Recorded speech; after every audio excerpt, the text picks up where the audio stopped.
ብልጽግናዎች ከሰሞኑን ራሳቸው ችግር ፈጣሪ፣ ራሳቸው ችግሩን ተቃዋሚና አድማ ጠሪ፣ ራሳቸው ችግር ፈቺ የሆኑ መከሰት ጀምረዋል። አጀንዳ መስጠት ጀምረዋል። የሰሞኑን ግርግር አይታችሁ ከሆነ አብይ አህመድ በአረጋ ከበደና በዶክተር ብርሃኑ ነጋ በኩል ችግር እንደፈጠረ ይገባችኋል። የችግሩ ፈጣሪ ማን ነው?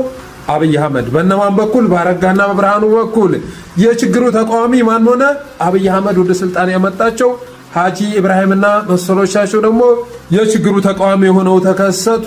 ችግሩን በመፍጠሩ ሲወገዝ የነበረው ደግሞ ብርሃኑ ነጋና የአጼው ስርዓት ነበረ። ችግሩን የሚፈታው ማን ነው? አብይ አህመድ ነው። ችግሩ ከተፈታስ በኋላ የሚወደሰው ማን ነው ካላችሁ የሙስሊሙን ጥያቄ የመለሰ ተብሎ አብይ አህመድ መወደስ ይጀምራል። የሙስሊሙን ጥያቄ ያስመለሱ ተብሎ ደግሞ ሀጂ ኢብራሂም ይወደሳሉ። ጨዋታው እንደዛ ነው። እነሱ ችግሩን ይፈጥራሉ፣ እነሱ ይፈታሉ። በመካከል የነሱ ሰዎች እንዲወደሱ ይደረጋል። አብይ አህመድ የሆነ ሰዓት ላይ ኦርቶዶክስ ላይ ችግር ፈጥሮ የጠፉትን በጎች እየመጣው እንዳለው መሆኑ ነው። በጎቹን የሰረቀውም እሱ ነው።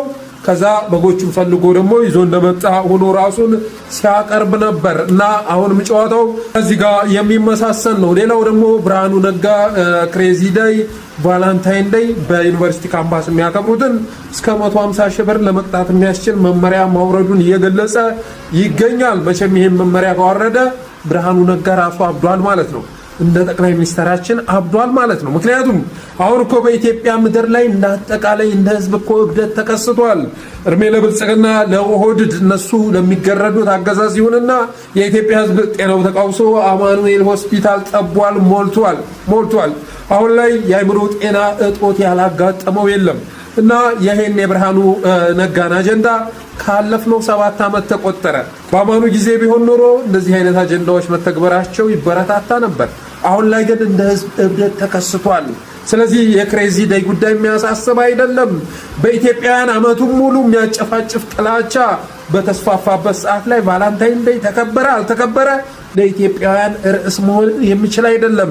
ከዚህ ባለፈ ደግሞ ብርሃኑ ነጋ ይሄን አጀንዳ ያመጣው ለሀገር ሐሳቢ ለትውልድ ሐሳቢ እንዲባል ፈልጎ ከሆነ ተሳስቷል። የብርሃኑን ማንነት የኢትዮጵያ ህዝብ ተረድቷል። ብርሃኑ ነጋ ማለት እስከ 12ኛ ክፍል ወጣቶችን ትበጥናላችሁ እያለ ሲያሳልፍ ከከረመ በኋላ 12ኛ ክፍል ላይ ሲደርስ እየቀነጠሰ ለወታደራዊ ተቋም ለብርሃኑ ጁላ የሚያቀብል ግለሰብ መሆኑ ታውቋል። ከዚህ ባለፈ ደግሞ እንደ ሀገር የሚያስተሳስረን አማርኛ ቋንቋ በሁሉም የኢትዮጵያ አካባቢዎች እንዳይሰጥ ያደረገ ኢትዮጵያውያን የምንግባባበት ቋንቋ እንዳይኖረን ያደረገ ግለሰብ ለኢትዮጵያ ያስባል፣ ለትውልዱ ያስባል ሊባል አይችልም።